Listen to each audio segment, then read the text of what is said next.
Today, almost 40 years after television's broadcast, Neil Armstrong's Walk on the Moon, we have a new medium for information sharing and education, the Internet. It's an educational tool that has an impact on the scale we need. Now, the Internet doesn't exist in a vacuum. Like all educational tools, it's powered by people. People who take the time to share ideas with one another.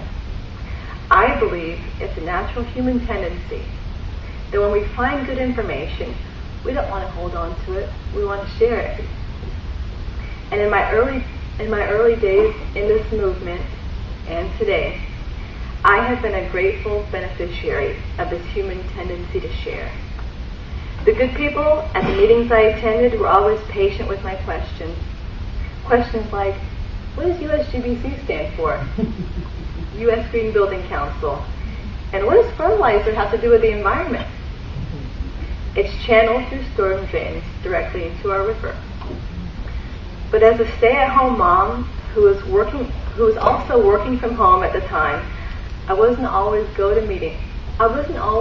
to go to the meetings that were held around town. But whenever I was able to go, I was always astounded by the good work going on and the knowledge base we had here in Jacksonville. Every time I found out about some new project or a new bit of information that clarified things for me, I just thought, people who aren't here need to know this.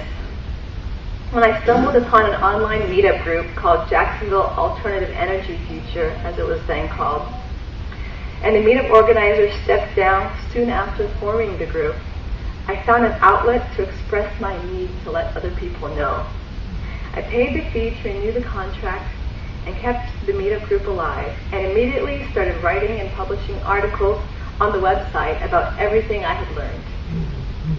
There were 19 members at the time, including myself, and knowing that I was sharing information with those other 18 people from my community felt great. I added all the environmental events I knew of to the online calendar, and I invited other people to join. And then we had our first in-person meeting, a meetup. From there it took off.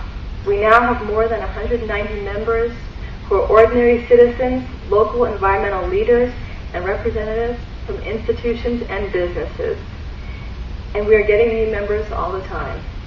Today, thanks to the guidance of integral members like Alan Tilley, Jimmy Orth, Lynn Paradise, Pete Johnson, and Janet Stinko, we maintain an online and in-person meeting place for individuals and organizations to collaborate and pool resources in order to bring about a sustainable future for Jacksonville. We educate our community in person at our monthly meetings through book discussions, discussions about the latest environmental policies, movie nights, and get-togethers. And online, we strive to be a clearinghouse of information on relevant local projects and events in order to keep the general public engaged and informed of efforts going on locally and ways they can tap into efforts already underway. Last week, I spoke with Scott Heiferman, the CEO of Meetup Incorporated, which now has over 40,000 meetup groups around the world.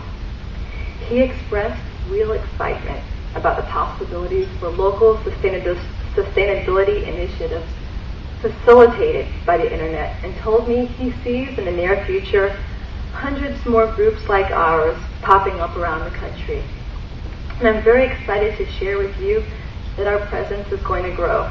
The Engine Works Company, a local design firm that has created innovative websites for WJCT and ExperienceJax.com, is developing a new website for us pro bono, which will take the vision of our current website and upgrade it to be even more inviting and more accessible, so that more people are brought into the discussion and given a voice to share on projects they're working on, personal stories, and on other sustainability-related developments. We're not where we want to be yet, but we're moving forward. We've got a lot more people to reach. The fact is, there will always be people to reach. Sustainability is, after all, an ongoing pursuit, never the mission of one generation. But I believe we can get there, we can get where we want to be, Because from the beginning, as is the case today, good people have consistently provided the increase needed to improve our community. If we live in a frightening time, we also live in a time full of wonderful possibilities for a better world. I believe our imagination, technology, determination, and love for the children that will inhabit this earth after us makes us more than up to the task. One thing I've learned from my experience is that you should always keep your mind open to the potential you have to be a leader, whether it's in your home, your business, or your place of worship.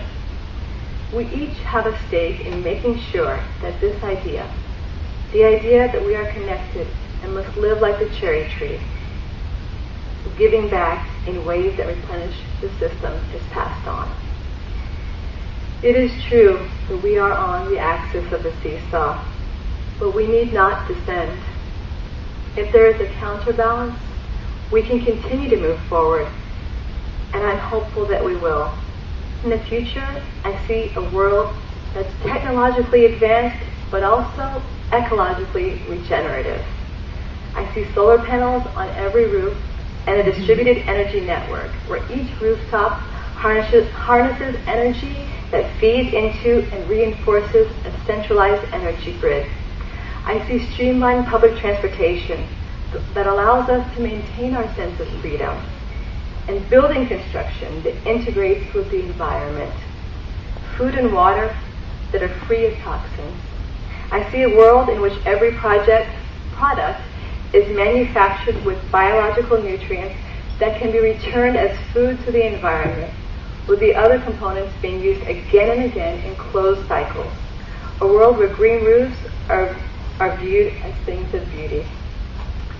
Let's create that world together. Our children and our grandchildren will thank us.